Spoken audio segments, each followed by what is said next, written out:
இயேசு கிறிஸ்துவுக்குள் மிகவும் பிரியமான அன்புரை மக்களே, நேயர்களே,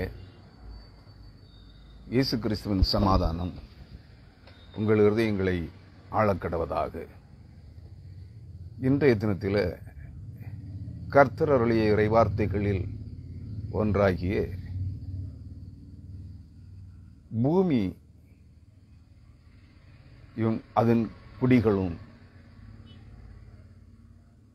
கர்த்தரை அறிகிற அறிவினால் நிறைந்திருக்கும் என்று சொல்லப்படுகின்ற அந்த இறைவார்த்தையை நான் உங்களோடு பகிர்ந்து கொள்ள விரும்புகிறேன். கிறிஸ்துவுக்குள் அருமையானவர்களே, ஏசாயா தீர்க்கதரிசியின் மூலமாய் இன்றைக்கு சுமார் 2600 ஆண்டுகளுக்கு முன்பு நாம் ஆராதிக்கிற கர்த்தராகிய ஆண்டவர் இவண்ணமாக சொல்லுகிறார். ஏசாயா 11ஆம் அதிகாரம் 9ஆம் வசனத்திலே சொல்லுகிறார், என் பரிசுத்த பர்வதம் எங்கும் தீங்கு செய்வாரும் இல்லை, கேடு செய்வாரும் இல்லை. சமுத்திரம் ஜலத்தினால் நிறைந்திருக்கிறது போல பூமி கர்த்தரை அறிகிற அறிவினால் நிறைந்திருக்கும் என்று சொல்லுகிறார். இந்த இறைவார்த்தையை தியானிப்பதற்காக நான் இதன் முற்பகுதியில் இருக்கிற சுமார் ஒரு 5 வசனங்களை கூட உங்களோடு பகிர்ந்து கொள்ளலாம் என்று விரும்புகிறேன். ஏசாயா தீர்க்கதரிசியின் புஸ்தகம் 11ஆம் அதிகாரம் 4 முதல் 9 வரையான வசனங்களை உங்களோடு பகிர்ந்து கொள்ளலாம் என்று விரும்புகிறேன். அந்த வசனங்களை ஒவ்வொரு வார்த்தையாக வியாக்கியானம் செய்கிற போது நான் அவைகளை படித்து வியாக்கியானம் செய்கின்றேன்.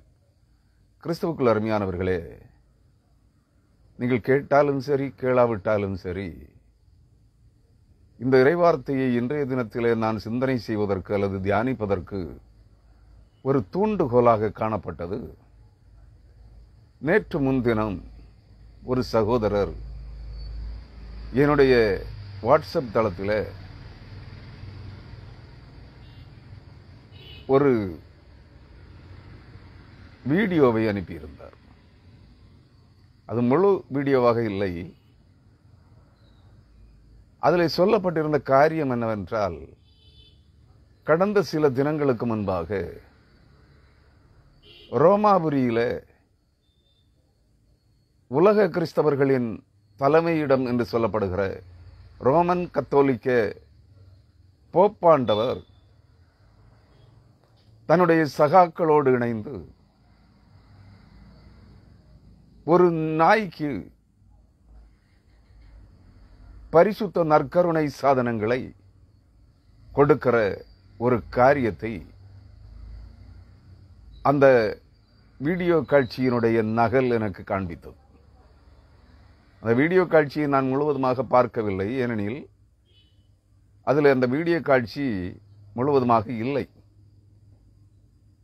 அது யாரோ எடிட் செய்து, அதை காப்பி எடுத்து எடிட் செய்து எனக்கு அனுப்பியிருக்கிறார்கள். அந்த செய்தியை பார்த்தபோது எனக்கு முதலாவது சற்று எரிச்சலும் கோபமுமாகத்தான் இருந்தது. ஏனெனில் எனக்கு அனுப்பப்பட்ட அந்த வீடியோ பதிவை நான் இன்றைய தினத்தில் முகநூலின் பக்கத்தில் பர்னிங் டார்ச் ஃபயரி டங்ஸ் என்கிற நான் இந்த செய்தியை கொடுத்து கொண்டிருக்கிற இதே ஊடகத்தில் ஒரு மணி நேரத்திற்கு முன்பாக அந்த பதிவை பகிர்ந்திருக்கிறேன். விருப்பமுள்ளவர்கள் பார்க்கலாம். அதில் சொல்லப்பட்டிருந்த ஒரு காரியம் என்னவென்றால்,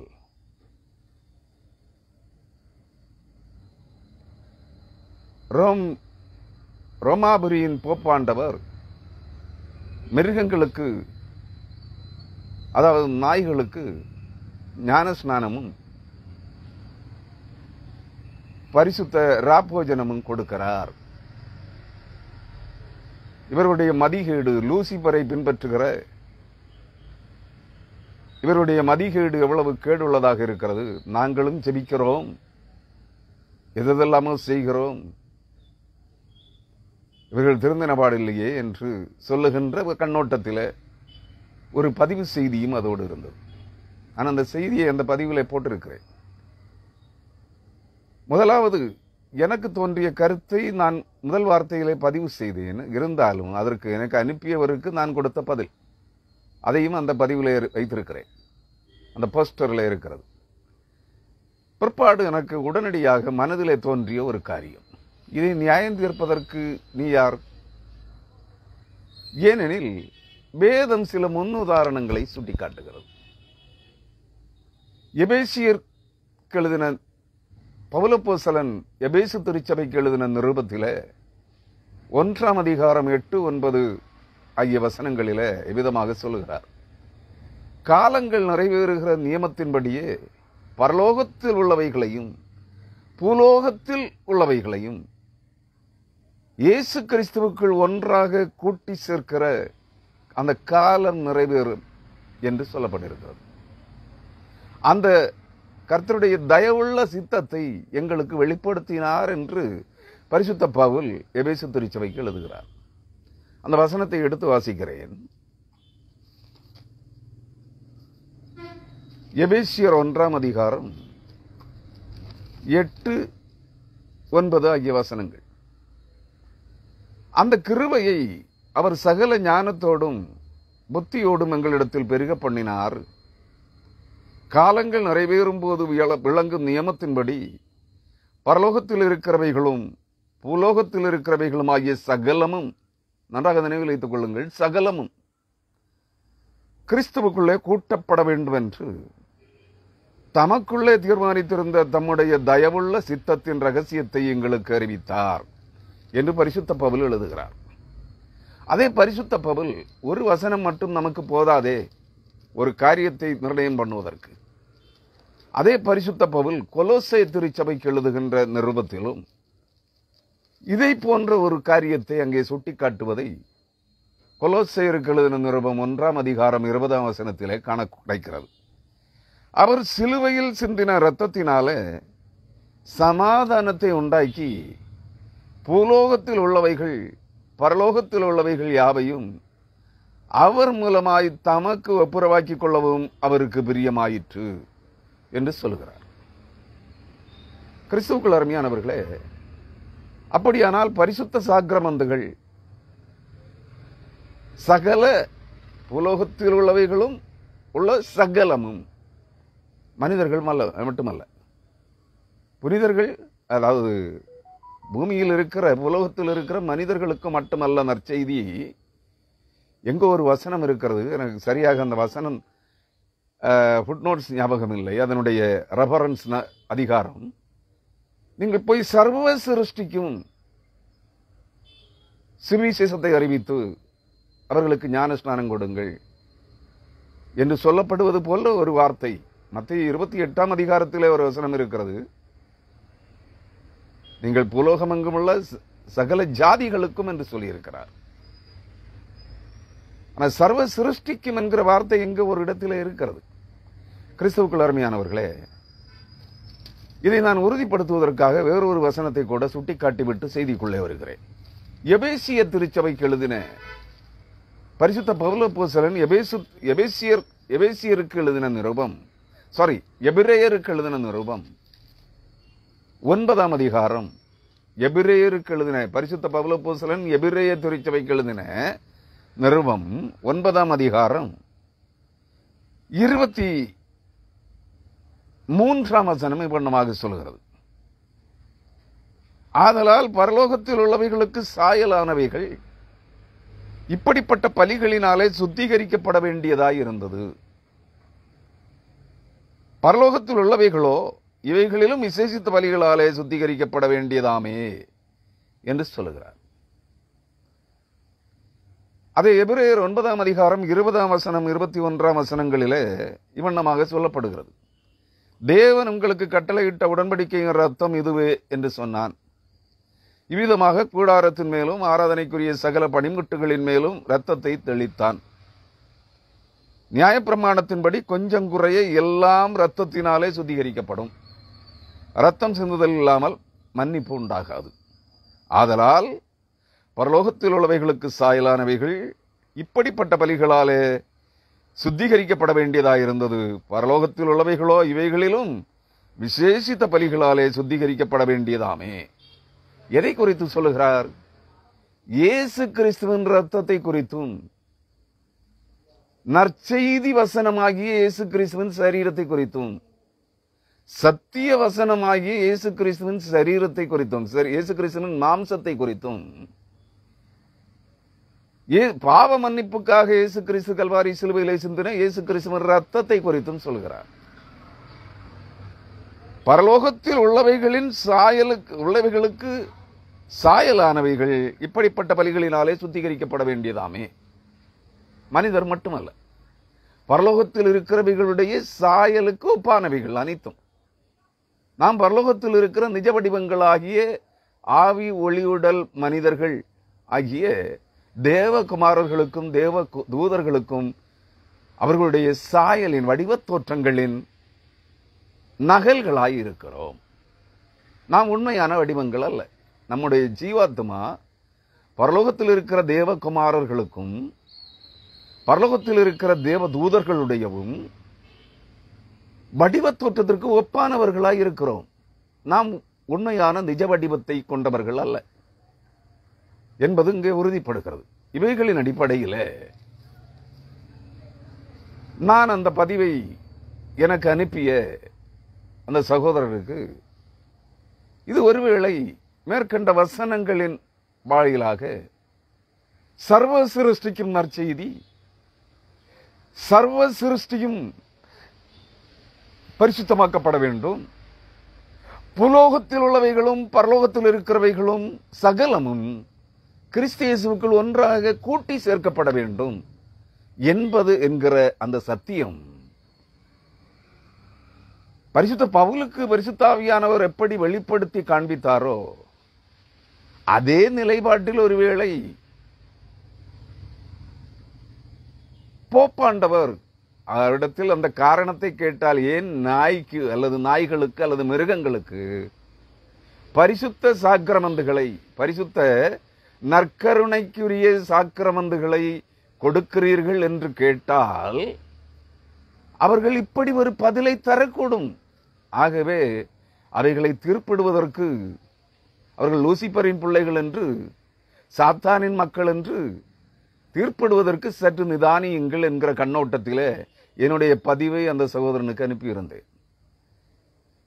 இன்றைய தினத்திலே எனக்கு தோன்றியது, ஏன் அந்த பதிவை வைத்து முகநூலிலே ஒரு கட்டுரையை போடக்கூடாது என்று தோன்றியது.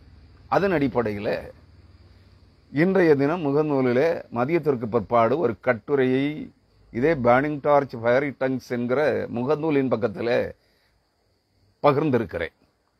மன விருப்பம் உள்ளவர்கள் அதை கேட்கலாம். பிற்பாடு தோன்றியது மனதிலே, ஏன் இதையே இந்த செய்தியாக கொடுத்தால் என்ன என்று மனதிலே தோன்றியது. ஆகவே இந்த செய்தியை ஒரே செய்தியிலே முழுமையாக என்னால் தந்துவிட நேரமில்லை. ஆகவே இப்பொழுதே சற்று 15 நிமிடங்கள் போய்விட்டது என்று நினைக்கிறேன். ஆகவே ஏசாயா 11ஆம் அதிகாரம் முழுவதையும் நான் 2 செய்திகளாக உங்களோடு பகிர்ந்து கொள்ள விரும்புகிறேன். அதில் முதலாவது செய்தியாக ஏசாயா தீர்க்கதரிசியின் புத்தகம் 11ஆம் அதிகாரம் 4ஆம் வசனம் முதல் 9ஆம் வசனம் வரை இன்றைய தினத்தில் உங்களோடு பகிர்ந்து கொள்ளலாம், விவரிக்கலாம் என்று விரும்புகிறேன். மன விருப்பமுள்ள அன்பு சகோதர சகோதரிகள், நீங்கள் தெரிந்து கொள்ளப்பட்ட தேவனால் தெரிந்து கொள்ளப்பட்ட இறைமக்களாக இருக்கிறீர்கள் என்றால் இந்த செய்திகளுக்கு காது கொடுத்து கேளுங்கள். கிறிஸ்துவுக்குள் அருமையானவர்களே,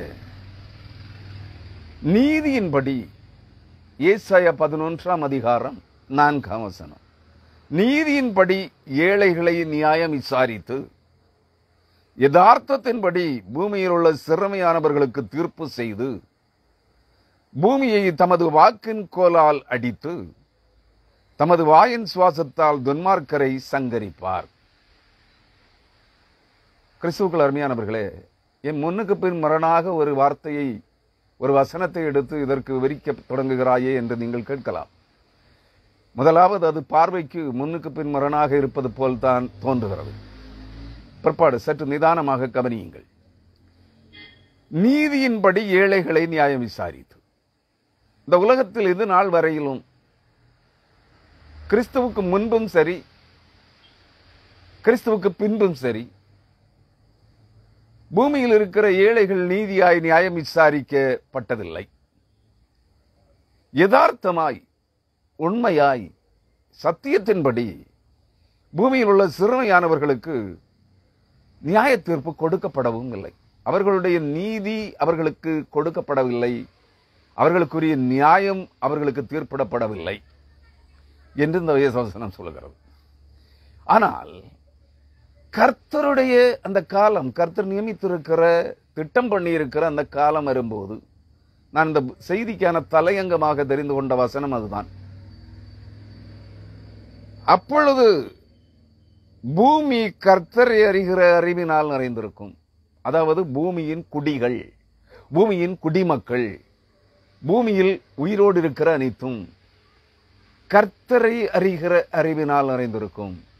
எப்பொழுது இந்த பூமியானது, இந்த பூமியில் குடியிருக்கிற ஜனங்களும் பூமியின் குடிமக்களும் கர்த்தரை அறிகிற, தங்களை உண்டாக்கின தேவனை அறிகிற அறிவினால் நிரப்பப்படுகிறார்களோ, அதற்கு பிற்பாடு தான் என்ன சம்பவிக்கும்? இந்த 4ஆம் வசனம் சொல்லுகிற நீதியின்படி ஏழைகளுக்கு நியாய விசாரணையும், நியாயத்தின்படி யதார்த்தத்தின்படி பூமியில் உள்ள சிறுமையானவர்களுக்கு நியாய தீர்ப்பும் செய்யப்படும். அப்பொழுது பூமியின் குடிமக்கள் கர்த்தரை அறிகிற அறிவினால் நிறைந்திருப்பார்கள். பூமியின் குடிகள் அனைத்தும் மனிதர்கள் மட்டுமல்ல. நீங்கள் அதை நன்றாக சிந்தித்து, ரொம்ப ஆழமாக டீப்பா சிந்திச்சீங்கன்னா அது புரியும். பூமியின் குடிமக்களாகிய மனிதர்கள் மட்டுமல்ல, பூமியின் குடிகள், பூமியின் வாழுகிற ஜீவ ஜந்துக்கள் அனைத்தும், அதாவது மிருகங்கள், பறவைகள் அனைத்தும் கர்த்தரை அறிகிற அறிவினால் நிறைந்திருக்கும் என்று சொல்கிறார். அப்பொழுது தான் நீதியின்படி இந்த பூமியில் இருக்கிற ஏழைகள், புறக்கணிக்கப்பட்டவர்கள், சிறுமையானவர்கள், தாழ்த்தப்பட்டவர்கள், ஒடுக்கப்பட்டவர்கள், அடிமைத்தனத்திற்கு உட்படுத்தப்பட்டிருக்கிறவர்கள் அனைவருக்கும் நீதி, நியாயம், நேர்மையாய் அவர்களுக்கு நேர்மையான நீதியான தீர்ப்புகள் தீர்ப்பிடப்படும். அதுவரையிலும் நீதி, நேர்மை, உண்மை, யதார்த்தம், சத்தியம், நியாயம் இவைகள் கிடைக்காது என்பதுதான் அதனுடைய எதிர்மறை கருத்தாக இருக்கிறது. கிறிஸ்துவுக்குள் அருமையானவர்களே, பூமியை தமது வாக்கின் கோலால் அடித்து, பூமியை தம்முடைய வார்த்தையின் கோல், தேவனுடைய வார்த்தைகள் மலைகளை ஓங்கி அடிக்கிற சம்மட்டியை போல், மலைகளை நொறுக்குகிற இரும்பு கோலை போல் இருக்கிறது. கர்த்தருடைய வாயின் வார்த்தைகள் இரும்பு கோல் போல், இரும்பு கோலினால், இரும்பு ராடு போல் இருக்கிறது. கர்த்தருடைய வார்த்தைகள் மலைகளை மோதி அடிக்கிற சம்மட்டியை போல் இருக்கிறது. கர்த்தருடைய வார்த்தைகள் இருந்து புறமும் கருக்குள்ள பட்டை உருவின பட்டயங்களை போல், வாள்களை போல் இருக்கிறது என்று நாம் அறிவோம். இங்கே கர்த்தர் சொல்லுகிறார், தமது பூமியை தமது வாக்கின் கோலால் அடித்து, வார்த்தையினால் பூமியை தேவன் அடிக்கிறார். யோபு புஸ்தகத்தில நீங்கள் தேடி வாசியுங்கள். 35ஆம் அதிகாரத்திற்கு பின்பு வருகிற சில அதிகாரங்களிலே இருக்கும் என்று நினைக்கிறேன், சரியாக நினைவில்லை. தேவன் மின்னலுக்கு கட்டளை கொடுக்கிறார், பூமியிலே சென்று இன்னவற்றை நீ அடிக்க வேண்டும் என்று மின்னலுக்கு கட்டளை கொடுக்கிறாராம். நாம் பார்த்திருக்கிறோம், இந்த ஆண்டிலும் மின்னல் தாக்கி பல பேர் உயிரிழந்திருக்கிறார்கள். வேதம் சொல்லுகிறது, தேவன் மின்னலுக்கு கட்டளை கொடுத்து பூமியிலே போய் நீ இன்னதை அடிக்க வேண்டும், மரத்தை அடிக்க வேண்டும் என்றால் மரத்தை அடிக்க வேண்டும், விலங்குகளை அடிக்க வேண்டும் என்றால் விலங்குகளை அடிக்க வேண்டும், மனிதரை அடிக்க வேண்டும் என்றால் மனிதரை அடிக்க வேண்டும், கட்டிடங்களை சேதப்படுத்த வேண்டும் என்றால் கட்டிடங்களை சேதப்படுத்த வேண்டும் என்று கர்த்தர் மின்னலுக்கு கட்டளை கொடுக்கிறார். இடியும் மின்னலும் தேவனுடைய சிங்காசனத்திலிருந்து புறப்பட்டு வருகிறது. மின்னல்களும் இடி முழக்கங்களும் தேவனுடைய சிங்காசனத்திலிருந்து புறப்பட்டு வருகிறது என்று வேதம் சொல்லுகிறது. கிறிஸ்துவுக்குள் அருமையானவர்களே, இங்கே இந்த வசனம் சொல்லுகிறது, தமது வாக்கின் கோலினால், தம்முடைய வார்த்தை என்னும் கோலினால், அந்த இரும்பு தடியினால் பூமியை அடிப்பாராம். வேறொன்றுமில்லை, இந்த கடைசி நாட்களிலே பூமியின் அக்கிரமத்திற்கு முடிவு வருகிற காலம் வந்திருக்கிறது. இந்த பூமியின் அக்கிரமங்களுக்கு முடிவு கட்ட தேவன் வருகிறார், தம்முடைய வார்த்தையை அனுப்பியிருக்கிறார் என்பதற்கு இவைகள் அடையாளம் என்பதை நீங்கள் புரிந்து கொள்ளுங்கள். கிறிஸ்துவுக்குள் அருமையானவர்களே, அடுத்த வார்த்தை சொல்லுகிறது, தமது வாயின் சுவாசத்தால் துன்மார்க்கரை சங்கரிப்பார். வாயின், நமக்கு நாசியில தான் சுவாசம் இருக்கு இல்லையா? ஆனா வேதம் சொல்லுகிறது, தேவன் ஆதாமை உண்டு பண்ணி, மண்ணினால் உண்டு பண்ணி, அவனுடைய நாசியிலே, அவனுடைய மூக்கிலே ஜீவ சுவாசத்தை ஊதினார். ஊதினார்னா வாயினால் தான் ஊதியிருப்பார். நன்றாக புரிந்து கொள்ளுங்கள். இங்கேயும் அதைத்தான் சுட்டி காட்டுகிறார். தமது வாயின் சுவாசத்தினால், அதாவது சுவாச காற்றினால் துன்மார்க்கரை சங்கரிப்பார். அவருடைய வாயின் சுவாச காற்று பட்சிக்கிற அக்கினியாக இருக்கும். கர்த்தராகிய ஆண்டவருடைய, நீங்களும் நானும் ஆராதிக்கிற மரித்து உயிர்த்தெழுந்த ஆண்டவராகிய இயேசு கிறிஸ்துவினுடைய வாயின் வார்த்தைகள் இருப்பு கோல்களாயும் சம்மட்டிகளாயும் உருவின பட்டயங்களாயும் மலைகளை மோதி உடைக்கிற சம்மட்டிகளாயும் பட்சிக்கிற அக்னி ஜுவாலைகளாயும் இருக்கும் என்பதை நீங்கள் உணர்ந்து கொள்ள வேண்டும். கிறிஸ்துவுக்குள் அருமையானவர்களே, துன்மார்க்கரை அந்த வாயின் சுவாசத்தினால், சுவாச காற்றினால் பட்சித்து சங்கரித்து போடுவார், அழித்து போடுவார் என்று சொல்லுகிறது. எல்லா தீர்க்கதரிசிகளும் இதைத்தான் முன்னறிவிக்கிறார்கள். ஏசாயா, எரேமியா, எசேக்கியேல், தானியேல், மீகா, ஒபதியா, சகரியா முதலான அனைத்து தீர்க்கதரிசிகளும், மல்கியா முதலான அனைவரும், யோவேல் முதலான அனைவரும் அவருக்கு முன்பாக அக்னி பட்சிக்கும். இங்கே ஏசாயாவும் இந்த வசனத்தில் அதைத்தான் சொல்கிறான். அவருடைய வாயின் சுவாசம் பட்சிக்கிற அக்னியாய் வந்து இந்த பூமியில் இருக்கிற துன்மார்க்கர்களை, அவன் கிறிஸ்தவனாக இருந்தாலும் சரி, ஆவி பெற்றவனாக இருந்தாலும் சரி, அந்நிய பாஷை பேசுகிற ஓநாயாக இருந்தாலும் சரி, விக்கிரகங்களை தொழுகிறவனாக இருந்தாலும் சரி, தேவனுடைய வாயில் இருந்து புறப்பட்டு வருகிற சுவாச காற்றாகிய பட்சிக்கிற அக்கினி பூமியில் இருக்கிற அனைத்து துஷ்டர்களையும் துன்மார்க்கர்களையும் அக்கிரமக்காரர்களையும் பட்சிக்கும், சங்கரிக்கும். இவைகளுக்கு நாய்க்கு ஞானஸ்நானம் கொடுத்ததும், ஞானஸ்நானம் அல்ல, நாய்க்கு ஞானஸ்நானம் கொடுக்க முடியாது, நாய்க்கு தண்ணீரினால் ஸ்நானம் கொடுத்ததும், ஸ்நானம் ஞானம் என்பது அடைமொழியாக போய்விட்டது. ஏதோ காரணத்திற்காக மொழிபெயர்த்தவர்கள் பாப்டிசம் என்ற வார்த்தைக்கு ஞானஸ்நானம் என்று மொழிபெயர்த்து விட்டார்கள். அது தவறுதலாக போயிற்று. பாப்டிசம் என்றால் தண்ணீரில் முழுக்குதல் தான், ஸ்நானம் பண்ணுதல். இங்கே பாப்டிசம் என்கிற தமிழ் ஆங்கில வார்த்தைக்கு தமிழ் வார்த்தை ஞானஸ்நானம் என்று தவறாக மொழிபெயர்க்கப்பட்டபடியினாலே, தண்ணீரிலே மூழ்கினால் உங்களுக்கு ஞானம் கிடைத்துவிடும் என்று எண்ணுகிறீர்கள், ரட்சிப்பு கிடைத்துவிடும் என்று எண்ணுகிறீர்கள். இது லூசிபர் என்கிற சாத்தானுடைய பிள்ளைகளுடைய துர்போதனை. அதை நீங்கள் புரிந்து கொள்ள வேண்டும். பாப்டிசம் என்றால் முழுகுதல் அல்லது ஸ்நானம் செய்தல் அல்லது ஸ்நானப்படுத்துதல், ஞான ஸ்நானம் அல்ல. ஞான ஸ்நானம் என்பது முந்தின செய்தியில் நான் கொடுத்திருக்கிறேன். தேவனை அறிகிற அறிவிலே முழுகுதல். அப்படி சொல்லும் போது ஞானஸ்நானம் என்ற வார்த்தைக்கு சரியான பொருள் அர்த்தம் கிடைத்து விடுகிறது. ஸ்நானம் என்பது தண்ணீரில் மூழ்கினால் ஞானஸ்நானம் வராது, ஞானம் வராது, இறைஞானம், தேவனை அறிகிற அறிவாகிய இறைஞானம் வராது. முந்தின செய்தியை பார்த்துக் கொள்ளுங்கள்.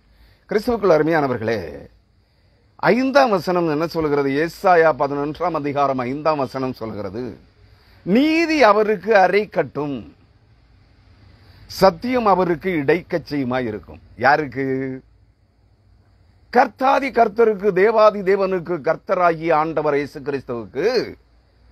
இதை செய்கிற கர்த்தருடைய அந்த அக்கிரமக்காரர்களை, துன்மார்க்கர்களை தம்முடைய வாயின் சுவாசத்தினால் சங்கரிக்கிற போது பூமியின் குடிகளோடு கூட பூமியை தமது வாக்கின் கோலினால் அடிக்கிற போது, ஏசாயா 30 அதிகாரம் 25 வசனம் 26 வசனம்,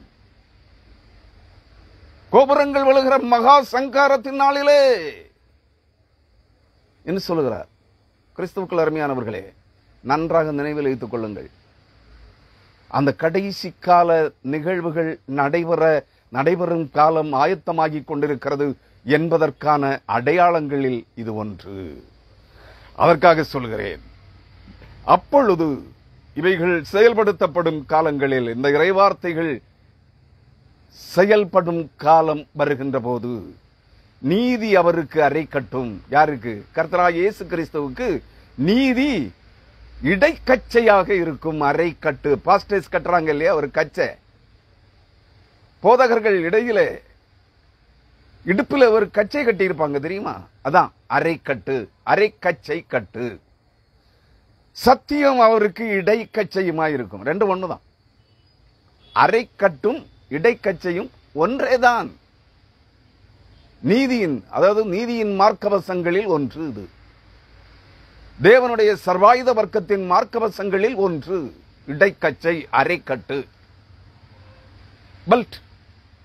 கிறிஸ்துவுக்குள் அருமையானவர்களே, 6 வசனம் சொல்லுகிறது, அப்பொழுது, எப்பொழுது தேவன் பூமியிலே நீதியை நிலைப்படுத்தும்படியாக, நீதி, நியாயம், சத்தியம், உண்மை, யதார்த்தம், நேர்மை இவைகளை நிலைப்படுத்தும்படியாக பூமியை தம்முடைய வாக்கின் கோலினால் அடித்து, துன்மார்க்கரை, அக்கிரமக்காரர்களை, துஷ்டர்களை தம்முடைய வாயின் சுவாசத்தினால் பட்சித்து சங்கரிக்கிற போது, நீதி அவருக்கு இடைக்கச்சும் அரைக்கட்டும், சத்தியம் அவருக்கு இடைக்கச்சையுமாயிருக்கும் என்று சொல்கிறார். 6 வசனம், அப்பொழுது ஓ நாய் ஆட்டுக்குட்டியோடே தங்கும். கேள்விப்பட்டிருக்கிறீர்களா?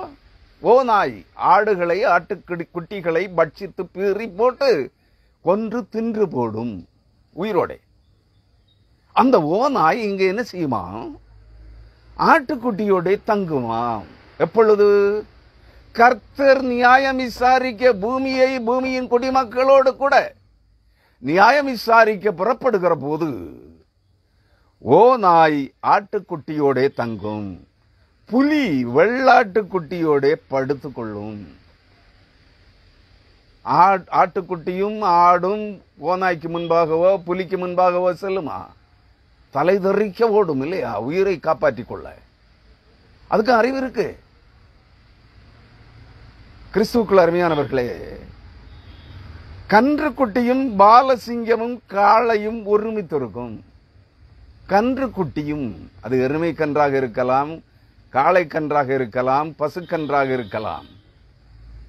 கன்றுக்குட்டியும் காளையும் பாலசிங்கமும், கர்ச்சிக்கிற பாலசிங்கமும் ஒன்றாக இருக்குமா, ஒருமித்து இருக்குமா. ஏன்னா அவைகளுக்கும் அறிவு புகட்டப்படுகிறது. இதெல்லாம் நாமெல்லாம் தேவனுடைய படைப்புகள் என்கிற இறையானம் மிருகங்களுக்கும் ஊட்டப்படுகிறது. நீங்கள் அதை புரிந்து கொள்ள வேண்டும்.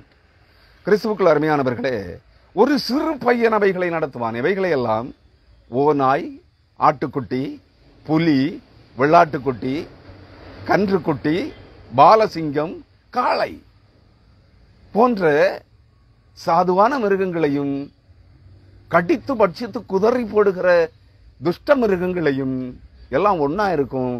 இவைகள் அனைத்தையும் ஒரு சிறு பையன் அவைகளை நடத்துவான். ஒரு சிறுவன், ஒரு சிறு பையன், ஒரு 7-8 வயசுக்கு கீழே உள்ள சின்ன பையன் அந்த மிருகங்களை நடத்துவானாம்.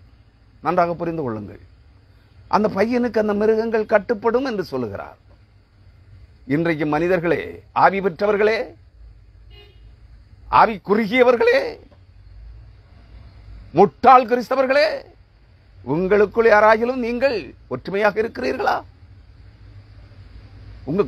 அடுத்தவங்களுக்குள்ள பார்க்க வேண்டாங்க. நீ ஆவி பெற்றவன், முட்டாள், மறுபடி பிறந்த பரிசுத்தவான், உன் குடும்பத்திற்குள்ளே நீ ஒற்றுமையாக இருக்கிறாயா? சமாதானமாக இருக்கிறாயா? இல்லை, அடுத்தவரை ஒருவருக்கொருவர் கடித்து பட்சிக்கிற ஓநாயை போல் இருக்கிறாயா? ஓநாயின் பிள்ளைகளே. கிறிஸ்தவர்களை பார்த்து கேட்கிறேன், மற்றவர்களை கேட்பதற்கு எனக்கு அதிகாரம் இல்லை. கிறிஸ்துவுக்குள் அருமையானவர்களை நன்றாக நினைவில் வைத்துக் கொள்ளுங்கள். இங்கே சொல்லுகிறார், அடுத்த வசனம் 7ஆம் வசனம், பசுவும் கரடியும் கூடிமேயும். என்னது? பசுவும் சாதுவான மிருகங்களில் ஒன்று இல்லையா? பசுவும் கரடியும். கரடி துஷ்ட மிருகங்களில் ஒன்று. பசுவும் கரடியும் ஒன்றாக கூடி மேயுமா. அவைகளின் குட்டிகள் ஒருமித்து படுத்துக் கொள்ளுமா. பசுவின் கன்று குட்டிகளும் கரடியின் குட்டிகளும், கரடி குட்டிகளும் ஒன்றாக படுத்துக் கொள்ளுமா. ஏன் நீ கிறிஸ்தவனே ஒருமிச்சு படுத்துக்க தயாரா இல்லையே? நான் பணக்காரன், நான் கோடீஸ்வரன், நான் தேவனுடைய மனுஷன், நீ சாதாரண கிறிஸ்தவன், நீ பாவி என்று சொல்லுகிறாய். முட்டாள் கிறிஸ்தவனே, ஆவி குறுகி போன ஆவிக்குரிய கிறிஸ்தவனே, நன்றாக நினைத்து பார், நினைவில் வைத்துக் கொள். இங்கே பால் குடிக்க 8வது வசனம், சிங்கம் மாட்டை போல் புல்லை தின்னும், வைக்கோலை தின்னும், புல்லையும் தின்னும். வேற எங்க ஒரு வசனத்தில் இருக்கு, தேடி வாசியுங்கள். சிங்கம் மாட்டை போல் வைக்கோலை தின்னும். பார்த்திருக்கியா? நான் பார்த்தது இல்லைங்க இதுவரைக்கும். இதுல சொல்லப்பட்ட இந்த முந்திர 3 வசனங்களில் சொல்லப்பட்ட எந்த மிருகமும் ஒருமித்து கொஞ்சி குலாவுவதை நான் பார்த்ததில்லை. நீங்கள் சொல்லலாம், நாய்கள் மனிதர்களோடு கொஞ்சி குலாவுகிறது, நீங்கள் அதற்கு பழக்குகிறீர்கள்.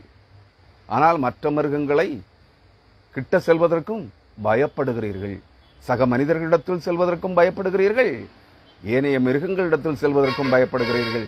ஆனால் விழுந்து போன தூதர்களுக்கு அடையாளமாயிருக்கிற பின்மாற்றத்தின் ஆவிகளாகிய கிறிஸ்துவை பற்றும் விசுவாசத்தில் இருந்து உங்களை இடறியுள்ள பின்வாங்கி போக செய்கிற அசுத்த ஆவிகளுக்கு அடையாளமாயிருக்கிற நாய்களை பழக்கி உங்கள் சரீரங்களை நக்கிக் கொள்ள பயன்படுத்துகின்ற முட்டாள் மூட கிறிஸ்தவர்களே, ஆவி குறுகி போன கிறிஸ்தவர்களே, நாய்களை உங்கள் இச்சைகளை தணித்துக் கொள்வதற்காக, உங்கள் சரீரத்தின் மாமிச சரீரத்தின் உணர்ச்சிகளை கட்டுப்படுத்துவதற்காக நாய்களை நீங்கள் பழக்கி வைத்திருக்கிறீர்கள், உங்கள் உடலை நக்குவதற்கு. இல்லை என்று சொல்லுகிறீர்களா? நாய்களின் அடையாளம் என்ன தெரியுமா உங்களுக்கு? Dog season, backsliding spirits like and fallen angels. புரியுதா? விழுந்து போன தூதர்களுக்கு அடையாளமாயிருக்கிற பின்மாற்றத்தின் ஆவிகளை அடையாளப்படுத்துவது நாய்கள். வேதாகமத்திலே அநேக நாய்கள் பரலோகத்தில் பிரவேசிப்பதில்லை. அந்த நாய்கள் என்னால் மனம் திரும்பாமல் விழுந்து போன தூதர்கள், மனம் திரும்பாத தூதர்கள் எவரும், மனம் திரும்பி கிறிஸ்துவை அண்டி சேராத எந்த நாய்களுக்குப்பான விழுந்து போன தூதனும் பரலோக ராஜ்யத்தில் பிரவேசிப்பதில்லை. நாய்களை சிநேகிக்கிற அருவருப்பான ஆவி குறுகி போன கள்ள பரிசுத்தவான்களே, கள்ள கிறிஸ்தவர்களே, நிதானமாக யோசியுங்கள். இங்கே சொல்லுகிறது 8ஆம் வசனம், பால் குடிக்கும் குழந்தை விரியன் பாம்பு வலையின் மேல் விளையாடும். விரியன் பாம்பு குடியிருக்கிற கடும் விஷம் நிறைந்த விரியன் பாம்பு குடியிருக்கிற அந்த துளைக்குள், அந்த துவாரத்திற்குள் என்ன செய்யுமாம்? பால் குடிக்கும் குழந்தை விரியன் பாம்பு வலையின் மேல் விளையாடும். விரியன் பாம்பு புற்றுகளின் மேல் பால் குடிக்கிற பிள்ளை பயமின்றி விளையாடுமாம். பாம்பு ஒண்ணு செய்யாது. இங்கே சொல்லப்படுகிற பாம்பு விரியன் பாம்பு, அந்த காட்டு மிருகமாகிய பழைய பரிசர்ப்பம், சாத்தான், லூசிபர் அல்ல. உன்னையும் என்னையும் போல தேவன் படைத்தாரே, படைப்புகளில் ஒன்றாகிய விரியன் பாம்புகள். ஆனால் செவிட்டு விரியனை போல் இருக்கிறீர்கள் நீங்கள். இயேசு கிறிஸ்து அதைத்தான் ஒரு இடத்திலே, பரிசுத்த யோவான் ஸ்நாபகனும் இயேசு கிறிஸ்துவும் ஒரு இடத்திலே சுட்டி காட்டுவார்கள். விரியன் பாம்பு குட்டிகளே, சர்ப்பத்தின் மக்களே, வரும் கோபத்திற்கு தப்பித்துக் கொள்ள உங்களுக்கு வகை காட்டினவன் யார்? ஆம், இங்கே சொல்லுங்க, அந்த பாம்பின் குட்டிகள் அல்ல, விரியன் பாம்புகள் அல்ல. இந்த விரியன் பாம்பும், இங்கே சொல்லப்படுகிற விரியன் பாம்புக்கும் ஆங்கில வேதாகமம் காக்கட்ரைஸ் என்று சொல்கிறது பிரியன், கட்டு பிரியனுக்கு. அதை குறித்து ஆங்கில சொல்லகராதி சொல்லுகிறது லீஜெண்ட்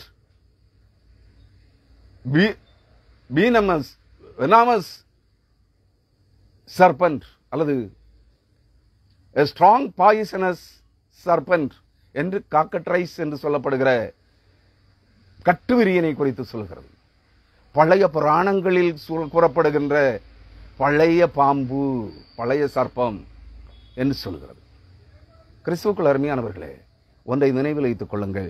இந்த வசனம் சொல்கிறது, பால் குடிக்கும் குழந்தை விரியன் பாம்பு வளையின் மேல் விளையாடும் பால் மறந்த பிள்ளை, அதாவது 1 வயதிற்கு மேலான பிள்ளை அல்லது 2 வயதிற்கு மேலான பிள்ளை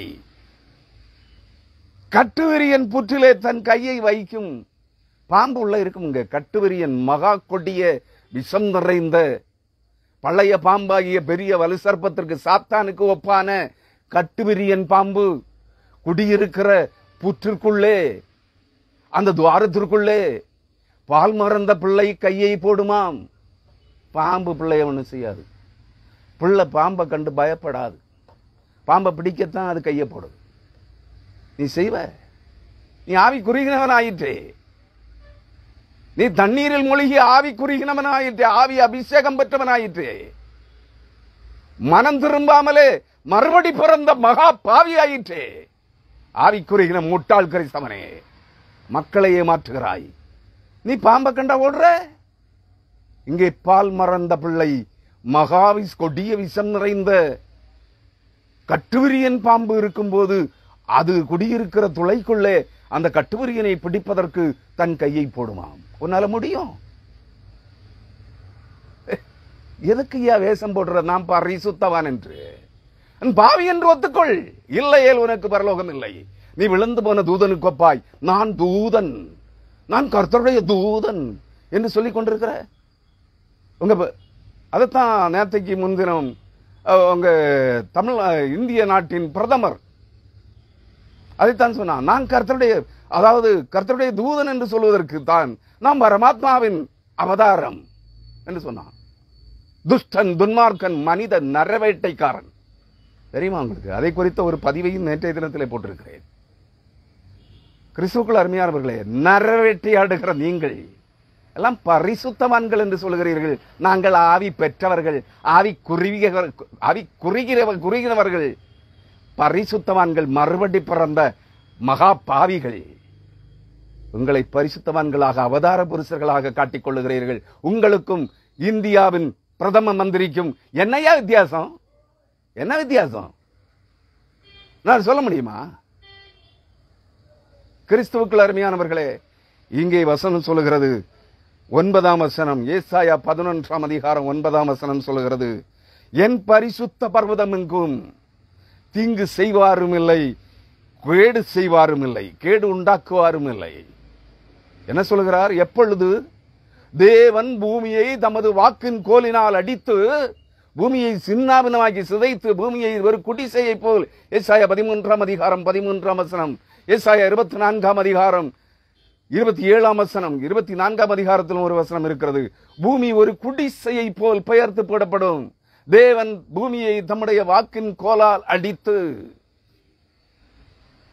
தம்முடைய வாயின் சுவாச காற்றினால் பட்சிக்கிற அக்கினி ஜுவாலையினால் துஷ்டர்களை, துன்மார்க்கர்களை, அக்கிரமக்காரர்களை, மகா கொடிய வஞ்சக கள்ள கிறிஸ்தவ கூட்டமே, ஆவி குறுகி போன கூட்டமே, உங்களையும் அடிக்கிற போது அந்த நாட்களிலே இந்த மிருகங்களும், காட்டு மிருகங்களும், துஷ்ட மிருகங்களும், நாட்டு மிருகங்களும், குழந்தைகளும் மனிதரும் ஒன்றாக குடியிருப்பார்களாம். உங்கள்ட்ட யாராவது இருக்காங்க? கேவலமான பிறவிகளே, பண ஆசையும் வேசித்தன மாமிச இச்சையும் மயங்காத, விட்டு கொடுக்காத, அவைகளை விட்டு விலகாத கொடிய துஷ்டர்களே, கொடும்பாவிகளே, உங்களை பார்த்து நீங்கள் சொல்கிறீர்கள், நாங்கள் அவதார புருஷர்கள், மறுபடி பிறந்த பரிசுத்தவான்கள், கிறிஸ்துவின் உடன் ஊழியக்காரர்கள். என்னையா தகுதி இருக்கு உங்களுக்கு? உன்னை நீ அறிந்து கொள்ள வேண்டும் முதலாவது. அதுக்கு பிறகுதான் நீ தேவனை அறிகிற அறிவில முழுக முடியும். அதுதான் ஞான ஸ்நானம். மற்றது வாட்டர் பாப்டிசம். அதாவது பாப்டிசம் என்றால் தண்ணீரில் ஸ்நானம் பண்ணுதல். ஞான ஸ்நானம் இல்லை. ஞான ஸ்நானம் என்றால் தேவனை அறிகிற அறிவிலே நீ முழுகி இருக்க வேண்டும். உனக்கு என்னையா ஞானம் இருக்கு? பரிசுத்தவானே, காணிக்கை பொறுக்கிகளே, கள்ள தீர்க்க தரிசிகளே, கள்ள பரிசுத்தவான்களே, கள்ள அவதார புருஷர்களே, நீங்கள் எல்லாம் வலுசர்ப்பத்தின் பிள்ளைகள், லூசிபரின் பிள்ளைகள் என்று ஆணித்தரமாக சொல்கிறேன். கிறிஸ்துவுக்குள் அருமையானவர்களே, சமுத்திரம் ஜலத்தினால் நிறைந்திருக்கிறது போல. சமுத்திரம், கடல் பார்த்திருக்கீங்க இல்லையா? குட்டி குட்டி குளங்கள் அல்ல, நீங்கள் முழுகுகிற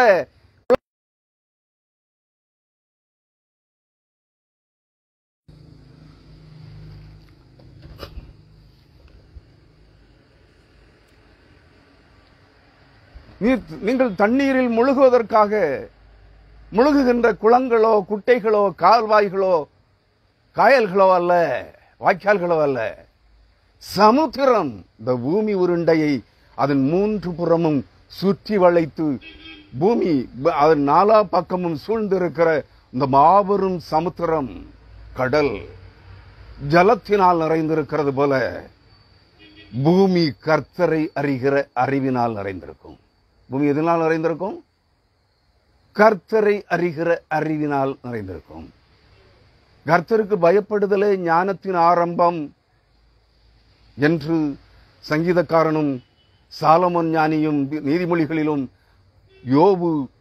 யோபுவின் புத்தகத்திலும் சொல்லுகிறார்கள். கர்த்தருக்கு பயப்படுதலே ஞானத்தின் ஆரம்பம். உங்க ஆவி குறுகி போன உங்க மகா கேடுகட்ட நாரி போன கிறிஸ்தவர்களே, பரிசுத்தவான்களே, ஆவி குறுகி போன கேடுகட்ட கிறிஸ்தவர்களே, உங்களுக்கு கர்த்தரை குறித்து ஒரு கடுகளவு பயம் இல்லையே. கிறிஸ்துவுக்குள் அருமையானவர்களே, கர்த்தருக்கு பயப்படுதலே ஞானத்தின் ஆரம்பம். நீ ஞானவான் என்று சொல்லுகிறாய், பரிசுத்தவான். பரிசுத்தவான் என்றால் 100க்கு 100 பூரண ஞானம் பெற்றவனாயிருக்க வேண்டும். தேவனை அறிகிற அறிவிலே நிறைந்தவனாயிருக்க வேண்டும். தேவனை அறிகிற அறிவிலே முழுமையாக முழுகி அதை 100க்கு 100 பூரணமாய் தேவனை அறிகிற அறிவை உள்வாங்கி கொண்டவனாக இருக்க வேண்டும். அவன் தான் ஞான ஸ்நானம் பெற்றவன். நீ தண்ணீரில் முழுகிற கேவலமான பாவிகளே, காணிக்கை பொறுக்கிகளே, மாமிச இச்சை அடங்காத வேசி பிள்ளைகளே, இல்லை என்று சொல்லுகிறீர்களா? கிறிஸ்துவுக்குள் அருமையானவர்களை, நிதானமாக கேளுங்கள். என்னுடைய கோபம் மிகுதியாகிற போது நான் இப்படிப்பட்ட கடுமையான வார்த்தைகளை பேசுவதுண்டு. ஏன்னா இல்லைன்னா திருந்த மாட்டாங்க. நீங்க கெட்ட வார்த்தை பேசுறீங்க இல்லையா? ஆவி குறுகி போனவர்களே, எதுக்கு எடுத்தாலும் வாயை திறந்தா கெட்ட வார்த்தை பேசுறீங்கல்ல, கோபம் தானே. உனக்கு பிடிக்காதவன் எல்லாம் கெட்ட வார்த்தை பேசுற. அதுபோலதான் இது கடுமையான வார்த்தைகள். நாங்கள் கெட்ட வார்த்தை அல்ல, கடுமையான வார்த்தைகள். தேவனும் அப்படித்தான் கடுமையான வார்த்தைகளை நம்முடைய வார்த்தைகளின் மூலமாக வெளிப்படுத்தி இருக்கிறார். அதை அப்போஸ்தலர்களும் தீர்க்கதரிசிகளும் வேதாகம எழுத்தாளர்களும் எழுதி வைத்திருக்கிறார்கள். நீங்கள் அதை புரிந்து கொள்ள வேண்டும்.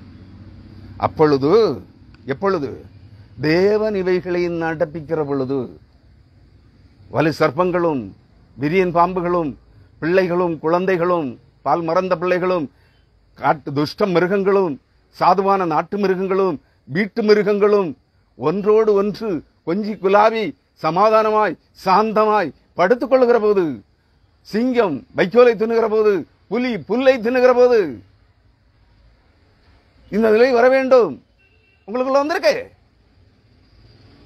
உன் சபையில் இருக்கிற ஏழையான விசுவாசியை கூட நீ திரும்பி பார்க்க மாட்டேன் என்கிறாய். ஓநாயே, உனக்கும் அவன் காணிக்க கொடுக்கிறான். நீ அதை புரிந்து கொள்ள வேண்டும்.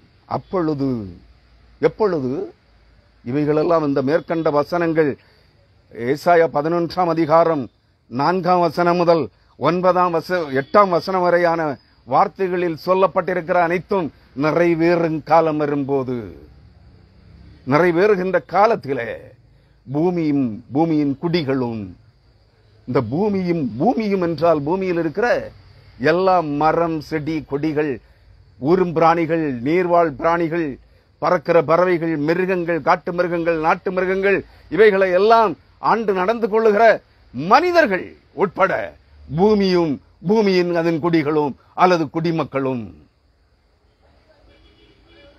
தேவனை அறிகிற கர்த்தரை அறிகிற அறிவினால் நிறைந்திருப்பார்கள். இருக்கணுமா வேண்டாமா? இல்ல தண்ணீர்ல முழுகுனே உணர்ச்சி வசப்பட்டு அர்த்தம் புரியாத பைத்தியக்காரன் உளறுவது போல உளறிக் கொண்டிருக்கிற ஒரு பாசையை நீ பேசிக்கொண்டு உன்னை பரிசுத்தவன் என்கிறாய், உன்னை ஆவி குறுகியவன் என்கிறாய், ஆவியினால் நிறைந்தவன் என்கிறாய், ஆவியினால் நடத்தப்படுகிறவன் என்கிறாய். என்னையா அர்த்தம்? பேசுற வார்த்தைக்கு அர்த்தம் சொல்ல தெரியல உனக்கு? ஏதோ 3-4 வார்த்தைகளை காணாமல் படித்து வைத்து விட்டு அதை திரும்ப திரும்ப வளரிட்டு இருக்க. கர்த்தர் சொன்னார், செப்பனியா 3ஆம் அதிகாரம் 9ஆம் வசனம், அப்பொழுது அவர்கள் தங்கள் தேவனாகிய கர்த்தரை ஒருமனப்பட்டு தொழுது கொள்ளும்படியாக அவர்களுடைய பாசையை சுத்தமான பாசையாக மாற பண்ணுவேன் என்று சொன்னார். உனக்கு சுத்தமான பாசைன்னா அந்நிய பாசையா? பொருள் விளங்காத உளறல் பாசையா? உணர்ச்சி வசப்பட்டு உணர்ச்சிகள் கட்டுக்கடங்காத உடனின் உணர்ச்சிகளை கட்டுப்படுத்த முடியாமல் ஆடுற, துள்ற, குதிக்கிற, ஓடுற, உருளுற, கூவுற நரியை போல உளையிடுகிறாய். கேவலமான மகா கேடுகட்ட பாவிகளே, நீங்கள் எல்லாம் பரிசுத்தவான்களா? மனம் திரும்புங்கள், இல்லையில் கர்த்தருடைய இந்த நியாய விசாரிப்பின் நாள் வந்து கொண்டிருக்கிறது. இன்னும் சில காலமே. ஒருவேளை நீ என்ன பார்த்து பைத்தியக்காரன் சொல்லலாம், ஒன்றுமில்லை. அன்று உணர்வாய், அன்று உணர்ந்து கொள்வாய். காலங்கள் தேவனுடைய கரத்தில் இருக்கிறது. இதோ இந்த காலங்கள் மாறி, காலநிலைகள் மாறி எவையெல்லாம் சம்பவித்துக் கொண்டிருக்கிறது பாருங்கள். வனாந்தர பாலைவனங்கள், குவைத் போன்ற சவுதி அரேபிய நாடுகளிலே காட்டு வெள்ளம் கரை புரண்டு ஓடுகிறது. உலகத்தின் எல்லா நாடுகளிலும் காலநிலை தவறிய மழை, பெருமழை, பெருவெள்ளம் புரண்டு ஓடுகிறது. ஏன் இந்தியாவிலும் புரண்டோடி கொண்டிருக்கிறது? நான் முந்தி சொன்னது போல தேவன் இடிமுழக்கங்களுக்கும் மின்னல்களுக்கும் கட்டளை கொடுக்கிறார். நீ பூமியிலே சென்று இன்னதை அடிக்க வேண்டும். மரத்தை ஆகிலும், செடிகளை ஆகிலும், வீடுகளை ஆகிலும், கட்டிடங்களை ஆகிலும், மனிதர்களை ஆகிலும், மிருகங்களை ஆகிலும், எவைகளை கர்த்தர் மின்னலுக்கும் அடிக்க வேண்டும் என்று மின்னலுக்கும் இடிமுழக்கத்திற்கும் கட்டளை கொடுக்கிறாரோ அவைகளைத்தான் அவை அடிக்கும். இவைகளெல்லாம் நடந்து கொண்டிருக்கிறது. மின்னல் தாக்கி பல பேர் இறந்தார்கள், இடி விழுந்து பல பேர் செத்தார்கள், அநேக கட்டிடங்கள் தீப்பிடித்து எரிகிறது, அநேக பச்சையான மரங்கள் தீப்பிடித்து விடுகிறது, காடுகள் தீப்பிடித்து எரிகிறது. மனித கரத்தில் இல்லை. இந்த உலகத்தின் முடிவும் உங்கள் கரத்தில் இல்லை, என் கரத்திலும் இல்லை. அது என்றோ ஒரு நாள், இன்னும் சில காலங்களுக்குள்ளே சர்வ நிச்சயமாக இந்த பூமியிலே வந்து நடைபெறப் போகிறது. தீர்க்க தரிசன புத்தகங்கள் அனைத்தையும் தேடி வாசியுங்கள், அப்பொழுது புரிந்து கொள்வீர்கள். இந்த கள்ள தீர்க்க தரிசிகளும், கள்ள காணிக்கை பொறுக்கி அப்போஸ்தலர்களும், கள்ள பரிசுத்தவான்களும் எல்லாம் பண ஆசையினால் நிறைந்து, வேசித்தன இச்சைகளினால் நிறைந்து, மதுபான வெறியினால் நிறைந்த இந்த உளறல் ஆவி பெற்ற அசுத்த ஆவிகளின் மக்கள் சொல்லுகிற கள்ள தீர்க்க தரிசனங்களை நம்பாதே, அவர்களின் பின்னாலே ஓடாதே. மனம் திரும்பு. சத்திய வேதம் உன் கையில் இருக்கிறது. அதை படித்து உன் வீட்டிலே அமர்ந்திருந்து முழுக்க அதை படித்து தியானு. தேவ சமூகத்தில் முழங்கால் படியிட்டு ஜெபி. உனக்காக வேறு எவனிடத்திலும் ஜெபிக்க கேட்காதே, எவனிடத்திலும் காணிக்கை கைக்கூலி கொடுத்து ஜெபிக்காதே. உனக்காக நீயே கண்ணீர் சிந்து ஜெபி. உன் இதயத்தை உடைத்து தேவனுடைய சமூகத்தில் ஊற்று. இல்லை என்றால் மனம் திரும்ப மாட்டாய். இல்லை என்றால் உனக்கு ரட்சிப்பும் இல்லை, உனக்கு அழிவு நிச்சயம் என்பதை மறந்து விடாதே. சபிக்கிறேன் என்று நினைக்காதே. இதுதான் சத்தியம். இதன் அடுத்த பகுதியோடு இவைகளை சுட்டிக்காட்டித்தான், இவைகளை உள்ளடக்கித்தான் ரோமின் போப்பாண்டவர் ஒருவேளை தன் சகாக்களோடு, உயர்ந்த மேன்மை மிக்க கர்தினால்களோடு சேர்ந்து நாய்க்கு பரிசுத்த நற்கருணையின் சாதனங்களை, பரிசுத்த சாக்கிரமந்துகளால் அலங்கரிக்கப்பட்ட இயேசு கிறிஸ்துவின் ரத்தத்தையும், இயேசு கிறிஸ்துவின் ரத்தத்திற்கு ஒப்பான திராட்சரசத்தையும், இயேசு கிறிஸ்துவின் மாம்சமும் சரீரமும் ஆகிய சத்திய வசனங்களுக்கு ஒப்பான அப்பத்தையும் போப்பாண்டவர் ஒருவேளை நாய்க்கு கொடுத்திருப்பார். கொடுத்திருக்கிறார் என்று நான் நினைக்கிறேன். தூசிக்காதே, நீ அறியாதவைகளை தூசிக்காதே, நீ அறியாதவைகளுக்கு தீர்ப்பிடாதே. மனம் திரும்பு பாவியே, நீ ரட்சிக்கப்பட வேண்டும் என்றால், நீ தேவனை அறிகிற அறிவிலே நிறைந்து வாழ வேண்டும் என்றால், நீ ஞானத்தை போதிக்கிறவனாக மாற வேண்டும் என்றால், தேவ சமூகத்திலே முழங்காலிட்டு ஜெபி. தண்ணீர் முழுக்குக்கு ஓடாதே. தண்ணீருக்கு வெறும் ஸ்நானம், அது ஞான ஸ்நானம் அல்ல. தண்ணீர் முழுக்கு வெறும் ஸ்நானம். இயேசு கிறிஸ்து சொன்னாரே என்று நீ கேட்கலாம், இயேசு கிறிஸ்து எடுத்துக்கொண்டாரே என்று நீ கேட்கலாம். அது கிறிஸ்துவின் சபையிலே, உலக திருச்சபையிலே நீ அங்கத்தினராவதற்கான ஒரு அடையாள சான்று மட்டுமே. தண்ணீர் முழுக்கு, தண்ணீர் ஸ்நானம், அது ஞான ஸ்நானம் ஆகாது. ஞான ஸ்நானம் என்பது தேவனை அறிகிற அறிவிலே நீ முழுகுதல் என்பதை புரிந்து கொள். மனம் திரும்பு, மீட்பை பெற்றுக்கொள். இல்லையில் நீ இந்த அக்கிரமம், அந்த பூமியும் அதன் கொடிகளும் தங்கள் அக்கிரமத்தினால் எப்படி அழிக்கப்பட போகிறார்களோ அந்த அழிவின் கூட்டத்திலே இருப்பாய் என்பதை மறந்து விடாதே. தேவன் நீதியாய் நியாயம் விசாரிக்கிறவர். நீ ஏழைகளிடத்திலிருந்து பிடுங்கிக் கொண்டதை, கர்த்தருக்கென்று பிடுங்கிக் கொண்டதை, ஊழியங்களுக்கென்று பிடுங்கிக் கொண்டதை எல்லாம் தேவன் உன்னிடத்தில் இருந்து பிடுங்கி உன் நடுவிலே ஏழைகளுக்கு பங்கிட்டு கொடுக்க போகிறார். சகரியா 14:1. நீ கொள்ளையிட்டது கர்த்தரின் பெயரால், கிறிஸ்துவின் பெயரால், கிறிஸ்துவின் ஊழியங்களின் பெயரால் நீ கொள்ளையடித்தது அனைத்தும் உன் நடுவிலே பங்கிடப்படும். மறந்து விடாதே. நீ ஏழையின் சொத்தையோ வீட்டையோ, கர்த்தருடைய உரிமை பங்காகிய தேவனுடைய ஆலயங்களையோ சொத்துக்களையோ அபகரித்து கொள்ளையடித்திருக்கிறாய் என்றால், தேவனால் தெரிந்து கொள்ளப்பட்ட தேவ ஜனங்களை அழித்து நிர்மூலமாக்கி புறக்கணித்து தீண்டத்தகாதவன் என்றும் அடிமை என்றும் உன் காலின் கீழ் மிதித்திருக்கிறாய் என்றால், வேதம் சொல்கிறது, எரேமியா தீர்க்கதரிசியின் புஸ்தகம், நான் என் ஜனமாகி இஸ்ரவேலுக்கு காணியாட்சியாக கொடுத்த என் சுதந்திரத்தை தொடுகிற துஷ்டரான அயலாரனைவரையும் தங்கள் இருப்பிடங்களில், தங்கள் தேசங்களில் இராதபடி அவர்களை வேரோடு பிடுங்கி போடுவேன் என்று சொல்கிறார். மீகா 1 மீகா 4 சொல்லுகிறது. தேடிவாசி. அவர் தம்முடைய கடுங்கோபத்தினால் எங்கள் சொத்துக்களை, நாங்கள் ஏழைகளிடத்தில் கொள்ளையிட்டு அபகரித்துக் கொண்ட எங்கள் சொத்துக்களை, எங்கள் நிலங்களை, எங்கள் வயல்களை பிடுங்கி தம்முடைய ஜனங்களுக்கு கொடுத்து விட்டாரே என்று புலம்ப போகிறீர்கள். இது சம்பவிக்கத்தான் போகிறது. மறந்து விடாதே கிறிஸ்தவனே, மனம் திரும்பு, அப்பொழுது ரட்சிக்கப்படுவார். ஆமென்.